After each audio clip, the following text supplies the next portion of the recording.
পাখির চোখে যেটিকে দেখতে পুকুর মনে হচ্ছে সেটি আদৌ পুকুর নয়, এটি একটি শিক্ষা প্রতিষ্ঠানের একমাত্র খেলার মাঠ।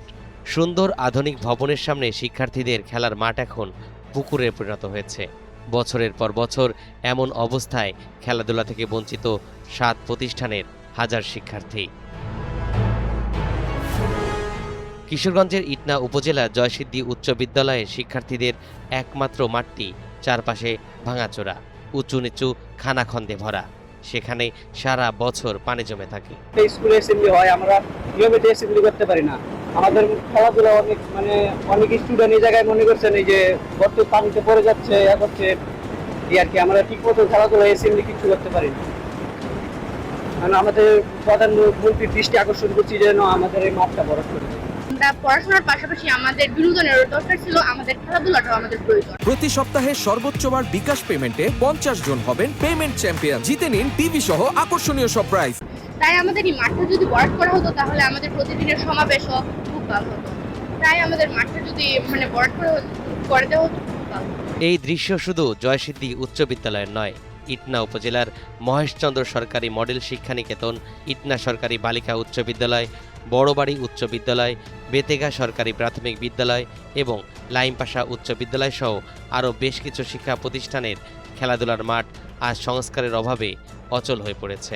আমাদের তো সুন্দর একটা স্কুল, আমরা সকালবেলা আসি, আমরা মাঠটা দেখলে অনেক খারাপ লাগে। মাঠটা দেখতে বাজে, আমরা চাই মাঠটা ভরাট হোক, আমরা এটার মধ্যে খেলাধুলা করতে পারি না, আমরা অ্যাসেম্বলি করতে পারি না। তাই আমরা সবাই চাই সরকার এই জায়গাটা দ্রুত বরাদ করে। প্রত্যেক স্কুলেই দেখি আমরা অনেক সুন্দর সুন্দর ক্যাম্পাস তৈরি হয়েছে। আমাদের স্কুলে জায়গা আছে, কিন্তু মাটি ভরাট হলে আমরা সুন্দর একটি ক্যাম্পাস প্রতিষ্ঠিত করলে আমাদের ফুল লাগাতে পারবো, ফুলের গাছ লাগাতে পারবো। বিভিন্ন গাছ লাগানোর জন্য আমরা প্রতিদিন স্কুলে আসবো, একদম মন সুন্দর হবে দেখে, আমাদের পরিবেশটা সুন্দর দেখে আমাদের পড়ালেখার দিকেও মনোযোগী হতে পারবো। প্রতি সপ্তাহে সর্বোচ্চবার বিকাশ পেমেন্টে 50 জন হবেন পেমেন্ট চ্যাম্পিয়ন। জিতে নিন টিভি সহ আকর্ষণীয় সব প্রাইজ। শুধু খেলাধুলাই নয়, মাঠে পানি জমে থাকায় বার্ষিক ক্রীড়া প্রতিযোগিতা, জাতীয় দিবসের অনুষ্ঠান এবং বিভিন্ন শিক্ষা প্রতিষ্ঠানের কার্যক্রম ব্যাহত হচ্ছে।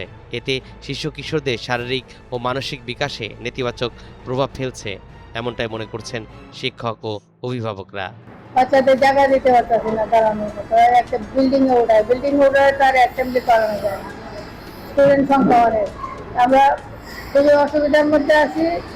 স্কুল প্রাঙ্গণের মধ্যে মাটি ভরাটের একটা জরুরি ব্যবস্থা নেওয়া আমি প্রশাসনকে জানাইছি বারবার, ওনারাও আমাদেরকে আশ্বস্ত করছে সময় সুযোগ ওনারা দিয়ে দেবেন। বেশি সময় দেওয়া তো আমাদের জন্য কষ্টকর হয়ে যাচ্ছে। একাধিক নতুন ভবন সৃষ্টি করার ফলে স্কুলের খেলার মাঠ কিছু নিচু হয়ে গেছে, যেটা বর্ষার পানিতে পানি জমে যায়। এই মাঠটি সংস্কার হলে বা ভরাট হলে শিক্ষার্থীদের কার্তিক সমাবেশ এবং খেলাধুলা সুষ্ঠুভাবে সম্পাদন করা হবে। বিদ্যালয় কর্তৃপক্ষ জানায়, মাঠের জলাবদ্ধতা দূর করতে একাধিকবার সংশ্লিষ্ট দপ্তরে আবেদন করা হয়েছে, কিন্তু এখন পর্যন্ত কোনো উদ্যোগ নেওয়া হয়নি। বিদ্যালয় হচ্ছে বাচ্চাদের শিক্ষার্থীদের শারীরিক এবং মানসিক বিকাশের কেন্দ্র, সাথে শিক্ষার কেন্দ্র। আমাদের এই বিদ্যালয়টি নতুন ভবনটা নির্মাণ হয়েছে, কিন্তু তার সামনে বিশাল গর্ত, মাটির অভাব। এমপি মহোদয়ের সদিচ্ছা এবং প্রয়োজনে বরাদ্দ উনি দিচ্ছেন আমাদেরকে, এবং প্রয়োজনে বরাদ্দ বারবার দিতেছেন আমাদেরকে, আমরা বালু পাচ্ছি না। এ বিষয়ে উপজেলা প্রশাসনের কাছে জানতে চাইলে শিক্ষার্থীদের খেলাধুলার মাঠ দ্রুত মাটি ভরাট করে দেওয়ার আশ্বাস দেন। উপজেলা বেশ কয়েকটি স্কুল রয়েছে, স্কুলের খেলার মাঠগুলো বেশ গর্ত, যেখানে আসলে মাটি ভরাট প্রয়োজন। আমরা আমাদের মাননীয় সংসদ সদস্য মহোদয় রয়েছেন, আমাদের উদ্বোধন কর্তৃপক্ষ রয়েছেন, আমাদের জেলা পরিষদ স্যার রয়েছেন, সকলের সহযোগিতায় আমরা কিভাবে স্কুলের মাঠগুলো ভরাট করা যায় এই বিষয়ে পরবর্তী ব্যবস্থা গ্রহণ করব। প্রায় 7টি শিক্ষা প্রতিষ্ঠানের হাজার হাজার শিক্ষার্থীদের খেলার মাঠ বছরের পর বছর পানির নিচে থাকায় খেলাধুলা কার্যত বন্ধ হয়ে গেছে।